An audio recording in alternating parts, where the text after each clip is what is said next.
The Elephant's Child, by Rudyard Kipling. In the high and far-off times the elephant, oh best beloved, had no trunk. He had only a blackish, bulgy nose, as big as a boot, that he could wriggle about from side to side, but he couldn't pick up things with it. But there was one elephant, a new elephant, an elephant's child, who was full of satiable curiosity, and that means he asked ever so many questions, and he lived in Africa, and he filled all Africa with his satiable curiosities. He asked his tall aunt, the ostrich, why her tail feathers grew just so, and his tall aunt the ostrich spanked him with her hard claw. He asked his tall uncle, the giraffe, what made his skin spotty, and his tall uncle, the giraffe, spanked him with his hard hoof, and still he was full of satiable curiosity. He asked his broad aunt, the hippopotamus, why her eyes were red, and his broad aunt, the hippopotamus, spanked him with her broad hoof. And he asked his hairy uncle, the baboon, why melons tasted just so, and his hairy uncle, the baboon, spanked him with his hairy paw, and still he was full of satiable curiosity. He asked questions about everything that he saw, or heard, or felt, or smelt, or touched, and all his uncles and his aunts spanked him, and still he was full of satiable curiosity. One fine morning in the middle of the procession of the equinoxes, this satiable elephant's child asked a new fine question that he had never asked before. He asked, "What does the crocodile have for dinner?" Then everybody said, "Hush," in a loud and dreadful tone, and they spanked him immediately and directly, without stopping, for a long time. By and by, when that was finished, he came upon Colocolo Bird sitting in the middle of a wait-a-bit thorn bush, and he said, "My father has spanked me, and my mother has spanked me. All my aunts and uncles have spanked me for my satiable curiosity, and still I want to know what the crocodile has for dinner." The Colocolo Bird said, with a mournful cry, "Go to the banks of the great grey-green, greasy Limpopo River, all set about with fever trees, and find out." The very next morning, when there was nothing left of the equinoxes, because the procession had proceeded according to precedent, this satiable elephant's child took 100 pounds of bananas, the little short red kind, and 100 pounds of sugar cane, the long purple kind, and 17 melons, the greeny crackly kind, and said to all his dear families, "Goodbye, I am going to the great grey-green, greasy Limpopo River, all set about with fever trees, to find out what the crocodile has for dinner." And they all spanked him once more for luck, though he asked them most politely to stop. Then he went away, a little warm, but not at all astonished, eating melons, and throwing the rind about, because he could not pick it up. He went from Grahamstown to Kimberley, and from Kimberley to Khama's country, and from Khama's country he went east by north, eating melons all the time, till at last he came to the banks of the great grey-green, greasy Limpopo River, all set about with fever trees, precisely as Colocolo Bird had said. Now you must know and understand, O best beloved, that till that very week, and day, and hour, and minute, this satiable elephant's child had never seen a crocodile, and did not know what one was like. It was all his satiable curiosity. The first thing that he found was a bicolored python rock snake curled around a rock. "Excuse me," said the elephant's child most politely, "but have you seen such a thing as a crocodile in these promiscuous parts?" "Have I seen a crocodile?" said the bicolored python rock snake, in a voice of dreadful scorn. "What will you ask me next?" "Excuse me," said the elephant's child, "but could you kindly tell me what he was for dinner?" Then the bicolored python rock snake uncoiled himself very quickly from the rock, and spanked the elephant's child with his scalesome, flailsome tail. "That is odd," said the elephant's child, "because my father and mother, and my uncle and my aunt, not to mention my other aunt, the hippopotamus, and my other uncle, the baboon, have all spanked me for my satiable curiosity, and I suppose this is the same thing." So he said goodbye very politely to the bicolored python rock snake, and helped to coil him up on the rock again, and went on, a little warm, but not at all astonished, eating melons, and throwing the rind about, because he could not pick it up, till he trod on what he thought was a log of wood at the very edge of the great grey-green, greasy Limpopo River, all set about with fever trees.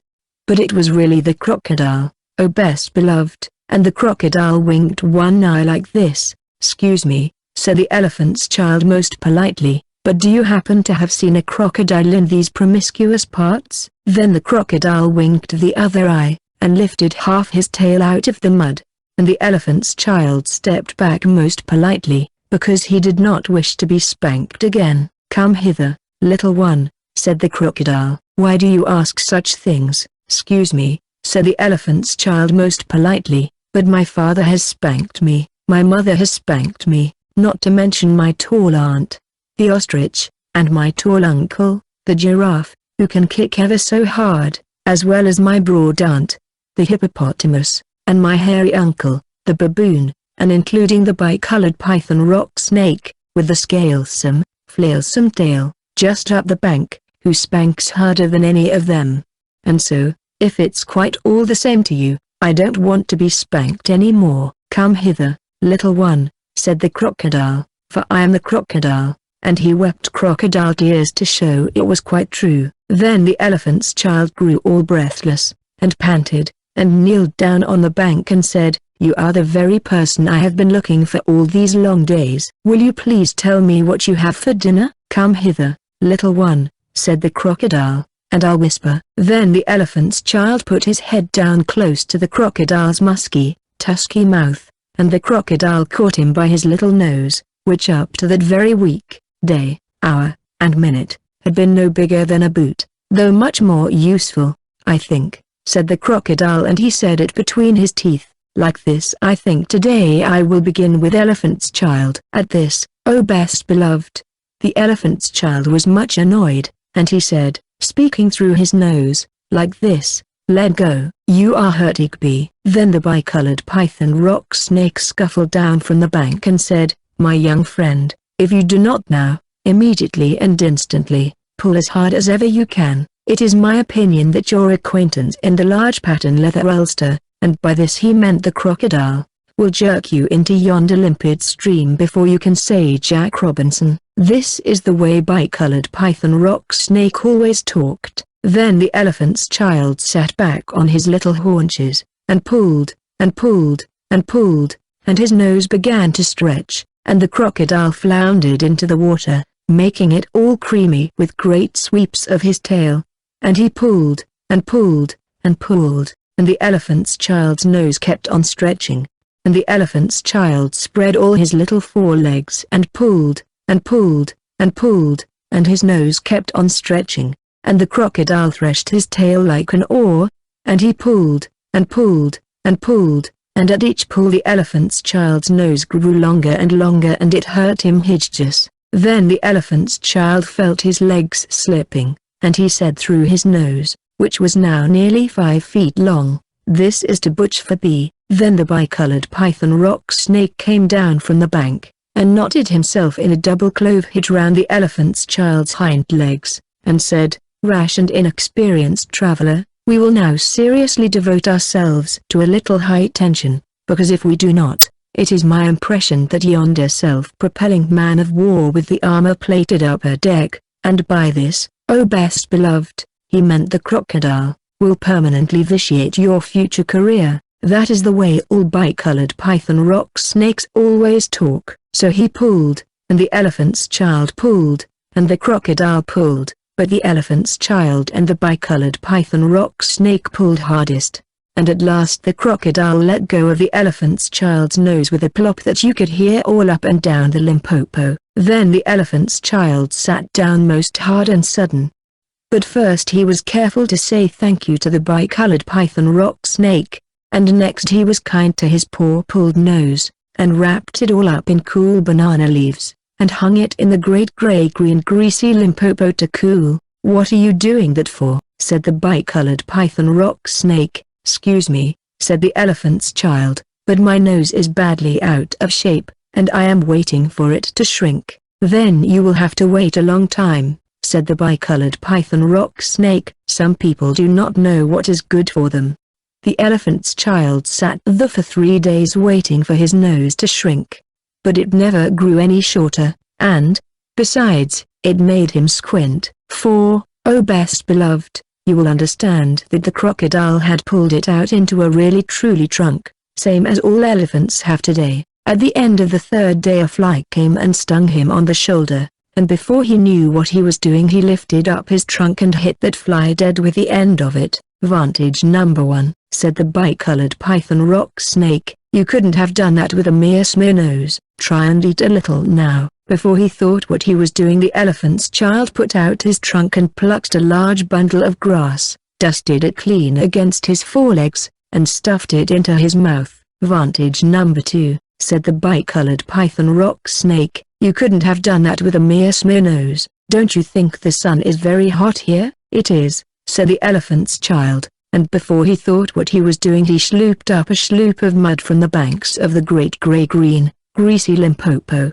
and slapped it on his head, where it made a cool sloopy slushy mud cap all trickly behind his ears. "Vantage number 3, said the bicolored python rock snake, "you couldn't have done that with a mere smear nose. Now how do you feel about being spanked again?" "Excuse me," said the elephant's child, "but I should not like it at all." "How would you like to spank somebody?" said the bicolored python rock snake. "I should like it very much indeed," said the elephant's child. "Well," said the bicolored python rock snake, "you will find that new nose of yours very useful to spank people with." "Thank you," said the elephant's child, "I'll remember that.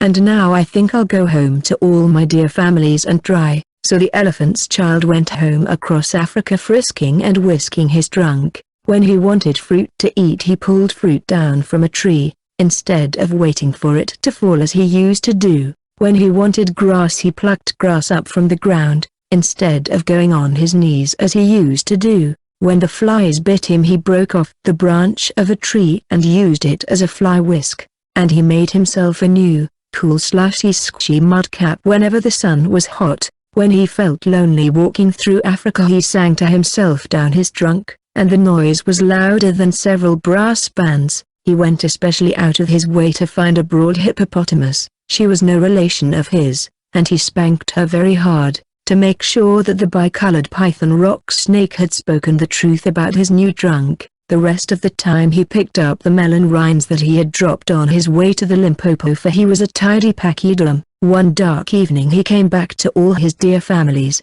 and he coiled up his trunk and said, "How do you do?" They were very glad to see him, and immediately said, "Come here and be spanked for your satiable curtiosity." "Pooh," said the elephant's child, "I don't think you peoples know anything about spanking. But I do, and I'll show you." Then he uncurled his trunk and knocked 2 of his dear brothers head over heels. "Oh bananas," said they, "where did you learn that trick, and what have you done to your nose?" "I got a new one from the crocodile on the banks of the great gray-green, greasy Limpopo River," said the elephant's child. "I asked him what he had for dinner, and he gave me this to keep." "It looks very ugly," said his hairy uncle, the baboon. "It does," said the elephant's child, "but it's very useful," and he picked up his hairy uncle, the baboon, by one hairy leg, and hove him into a hornet's nest. Then that bad elephant's child spanked all his dear families for a long time, till they were very warm and greatly astonished. He pulled out his tall ostrich's tail feathers, and he caught his tall uncle, the giraffe, by the hind leg, and dragged him through a thorn bush, and he shouted at his broad aunt, the hippopotamus, and blew bubbles into her ear when she was sleeping in the water after meals, but he never let anyone touch the colocolo bird. At last things grew so exciting that his dear families went off one by one in a hurry to the banks of the great gray-green, greasy Limpopo River, all set about with fever trees, to borrow new noses from the crocodile. When they came back nobody spanked anybody anymore, and ever since that day, oh best beloved, all the elephants you will ever see, besides all those that you won't, have trunks precisely like the trunk of the satiable elephant's child. I keep 6 honest serving men. They taught me all I knew. Their names are what and where and when, and how and why and who. I send them over land and sea. I send them east and west. But after they have worked for me, I give them all a rest. I let them rest from 9 till 5, for I am busy then, as well as breakfast, lunch, and tea, for they are hungry men, but different folk have different views. I know a person small, She keeps 10 million serving men, who get no rest at all. She sends them abroad on her own affairs.